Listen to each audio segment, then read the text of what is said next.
Player One Taco coming to you live from day 2 of Paris Blockchain Week, and we are getting to have V2 of this interview, and that's sort of fitting because you guys, Bubble Map, Nick, you just launched V2 of Bubble Maps. How are you doing today, man? That's a great recovery, my friend, from your initial mistake, but you know what? You're such a lovely character that I'm happy to record it again. Thank you so much. Yeah, no, we had just done an entire floor map of Paris Blockchain Week on Hyperlapse, and we did a great interview, but the video of it turns out to be 10 seconds long because it took the 10 minutes and... It's all right, my friend. It happens. It happens to the best of us. I'm happy to film it again. It's all good. So what is Bubble Maps? So Bubble Maps is an on-chain analytical tool, and our goal is to make on-chain data user-friendly and accessible and engaging. Okay. Because traditional on-chain analytics can be quite intimidating. I'm not sure if you've ever used block explorers, for example. You know, they're not for everyone, or some of the other on-chain analytics. I don't want to name anyone because it's recorded. But essentially with Bubble Maps, we make it playful and gamified, because crypto is all about gamification. Yeah. So this is what it is, and we launched in 2022. It's been a crazy journey. We've been working with all the biggest chains. We have a very big social presence where we post investigations about various stuff. You even shitpost a little bit. Well, you know, that's part of crypto. You don't want to be too formal. No, and so one of the really cool things that we sort of talked about yesterday is where you guys are sort of on the front line of token launches, yep. And you give terminology and you support and show. So one of the things that we talk about and people say all the time is that launches are bundled. What is bundling? Yeah, and that's an interesting question because there is no scholar definition of what bundle is. I see a lot of people saying, for example, that the launch of Trump was bundled. Mm-hmm. And to me, that was not the case. I will go back to this point later. So for me, bundle is about intention. Bundle means that you're trying to hide how much of the supply you truly own. And the way you do this usually is by splitting your percentage that you own across multiple wallets. That is bundle. And that would come up in Bubble Maps as the form of a cluster. Because let's say you had originally one address with 80% that you purchased by sniping the coin. Then you would disperse this original wallet into, let's say, 100 wallets. This way, when people check on the Block Explorer, they wouldn't see one address with 80, but they would see 100 addresses with 0.8% each. Yep. And for the average audience, this would look distributed at first glance. But on Bubble Maps, this would appear as a nasty, scary cluster on screen. Yeah. So to me, this is bundle. And the reason why I say Trump is not bundle is because there was one address with 80%. Mm-hmm. So everybody knew, just by looking at the Block Explorer, you don't even need to be a Bubble Map user. You would know that the team is holding 80%. So as soon as they're not hiding, I don't call it a bundle. So you guys have sort of made it yourselves, you guys become more famous in the last year with the launch of a lot of celebrity tokens. And so the sniper of them all, Sahil. And so you guys have been like on the front line of like all of these tokens, Jason, Daddy, even Iggy and You Mother. mean Jason Derulo. Yes! We didn't have that in V1. That was not in V1. We now have that in V2. You see? Here it is. Amazing. Are you going to do a Iggy? Oh, no, it's too much for me now. All right. What about Tate? Tate? You gotta put your fingers like that. Okay. All right. So yeah. So we've seen this happening where they act like bad actors get people with a large following, and they don't even like try to onboard their users or their following. They don't say like, oh, go get a Phantom wallet, go to like Moonshots, this is how you buy crypto. They just drop a contract address. So we sort of know who they're targeting. Yeah, no, for sure, man. Like, this is a quick scheme to get as much extraction as you can. Yeah. And because crypto is an attention game at the end of the day, what Sahil is doing is actually smart and evil in its own way. But what he does is like, he reached out to these people with a high level of attention, and he says, just share this couple of letters and numbers that doesn't mean anything for some of them because it's a contract address. Yeah. And I will get you a nice check of, let's say, 300K. Yeah. Imagine for someone, even if you're very rich already, 300K for just sharing what tweet. seems to be a code of letters and numbers, it's a good deal. Yeah. So they go for this, and Sahil, because he's the one creating the coin for all the celebrities on Pump Fun or whatever, he then controls the majority of the supply. And usually he snipes with many wallets. Because even if he's the one behind it, he wants to stay a bit under the radar. So he shared the tweets. He asked the celebrity to share the contract address, and then he dumps on the community directly. And this is something he's done with the celebrities you mentioned. So Jason Derulo, Andrew Tate, Iggy Azalea, amongst others.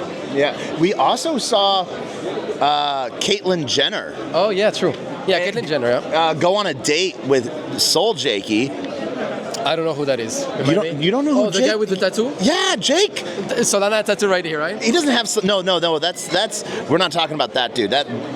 Soul Jakey, pink hair, does all the cool things. Shout out to Jake and Steve. I remember now. Yeah. So, but now it seems like Caitlyn's like said F you to Solana, and now is like, hey, Base, what's up? And yeah, bro. Like I don't know what she's thinking. To be quite honest, it feels like, Solana. More extraction. Solana suffered big time with all the Libra, Trump, Javier Milei, all this drama recently, Hayden Davis. Yeah. And so it took a severe blow. I don't actually think Trump hurt the market. I think it was Melania, which was also Hayden. Yeah, true, man. Like, there's a big difference between Melania and Trump.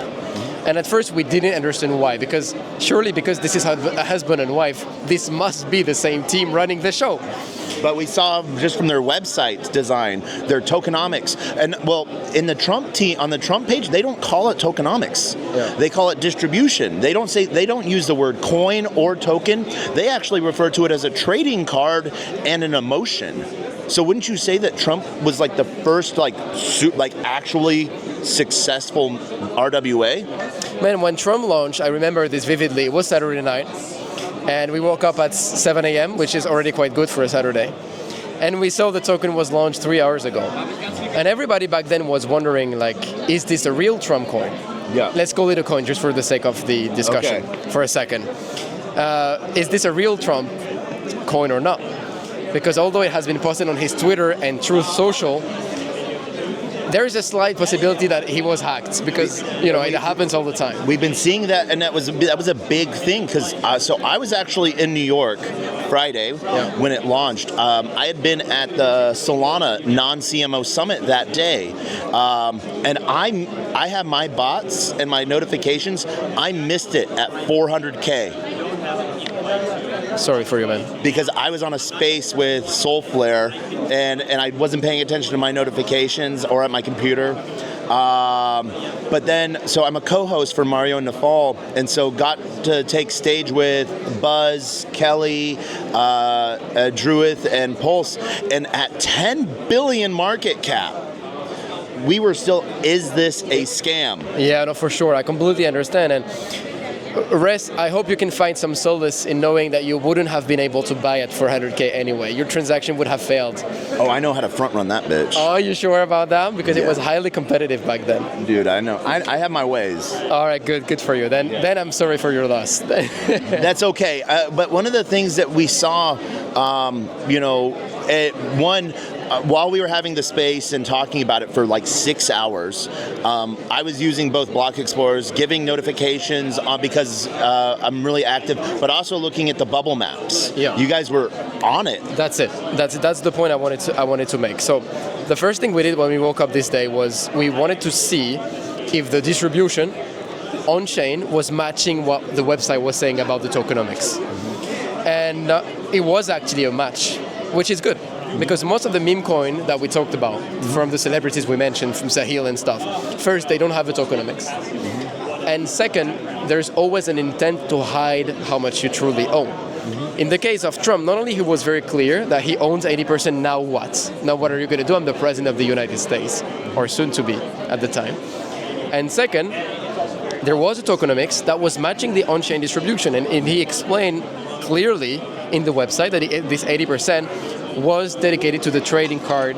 And there was various cohorts of trading cards, and it summed up to be 80%. So it was a clear match, and this is what we said in the tweets. We said, Justin, Trump meme, like Trump distribution matches the on-chain.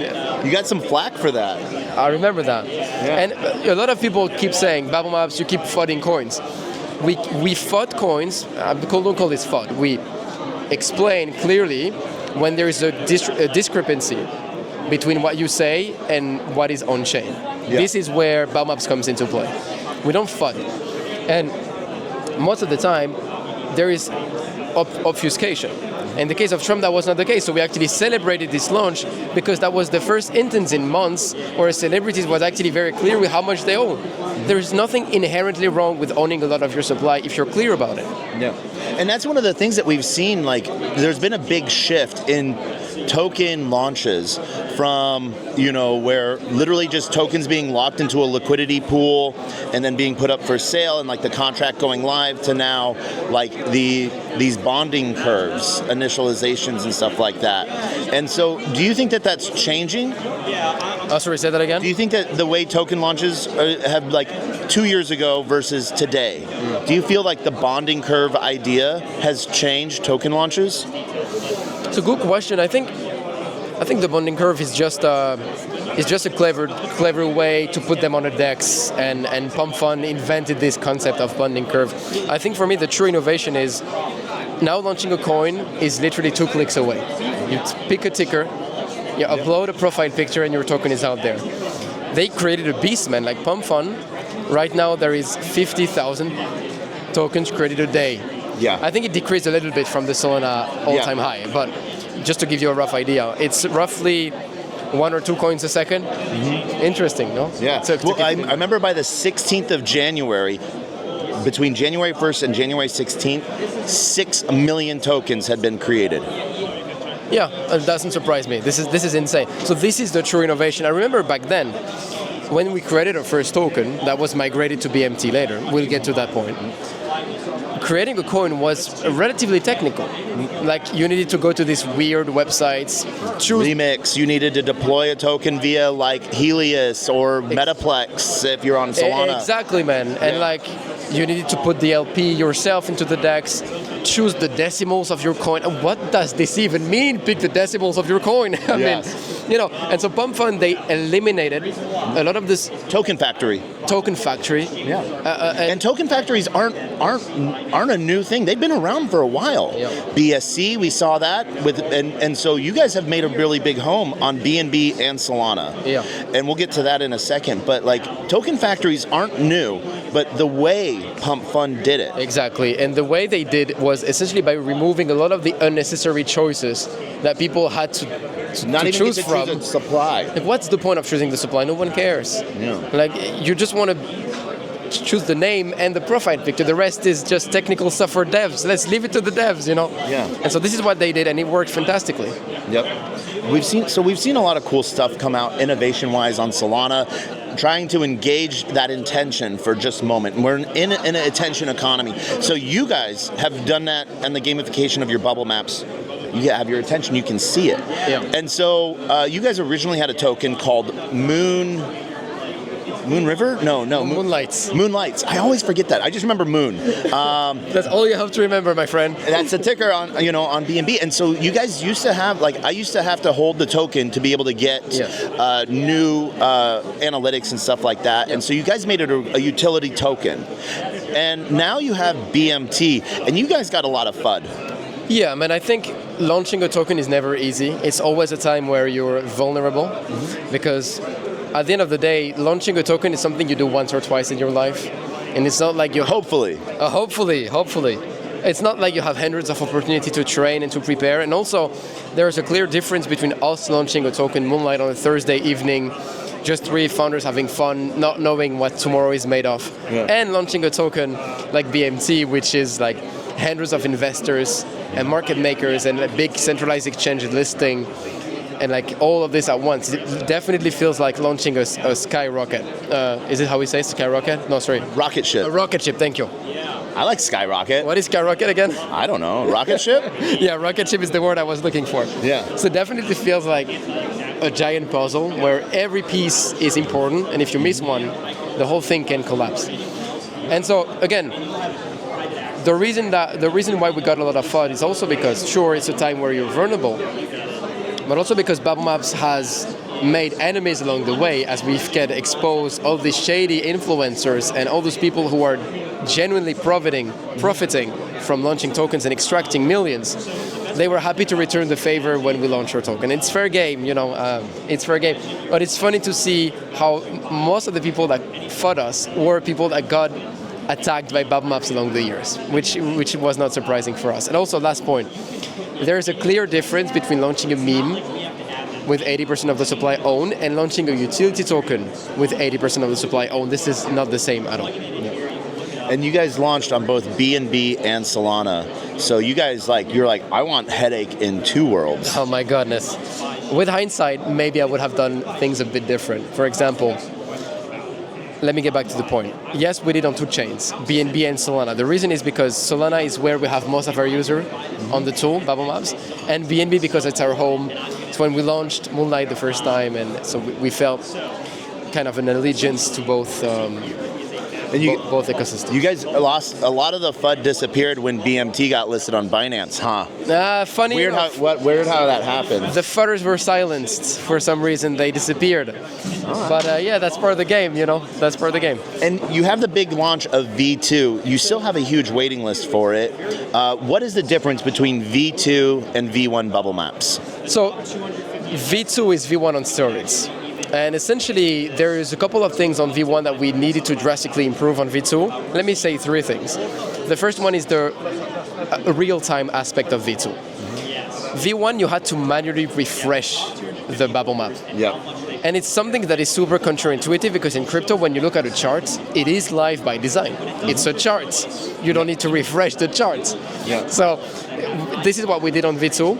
And it's not that easy because you're dealing with hundreds of thousands of transactions a second. So for a chart, like a Bubble Map to be live, it requires a high-level database and API calls and all of this. Yeah. So that's point number one. Point number two is time travel. So on the V1, you can only see the latest distribution. On V2, you can rewind the tape and explore a token distribution over time. All right. So you can see the map of, Shiba Inu on day one. You can see how it growed.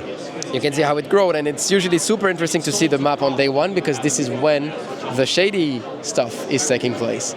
This is where the insiders retrieve their coin and it's all of this. Yeah. So this is exactly the moment you want to witness the birth of a coin. It's pretty poetic actually to witness this. It's sort of fun to watch. And so how many chains do you support right now? So how many chains do we support? On V2 we have 4, Ethereum-based, Tron and Solana. On V1 we have a bit more, but we plan to integrate more chain as we progress, including Aptos. That is going to be integrated soon. Wait, on Aptos? V2. Wait, we might have a secret for Aptos. Oh my gosh. Oh. Not sponsored, by the way, organic. That's a taco alpha. Oh boy. Yeah. So here's the big thing that I want to talk about. V2 waitlist. Yeah. People have to sign up via email. Yes. Now, if they go to Bubble Maps on Twitter and they said Taco sent me, If they say Taco sent me, they will get access to the V2 right away. But they need to provide an email as well. So it needs to be Taco sent me, this is my email. DM? Yeah, DM. All right, we can do that. And so you guys now got alpha. So maybe 2 people are going to do that. Sure. All right. So how has Paris Blockchain Week been for you so far? Man, it's great. Honestly, it's one of my core events because You're French. I'm French, yes, sir. And PBW was the first event that I went to actually back in 2019. It was my first event. And since then, we've done all the phases of growing a startup through PBW. So the first year we had no booth. The year after we won the startup competition.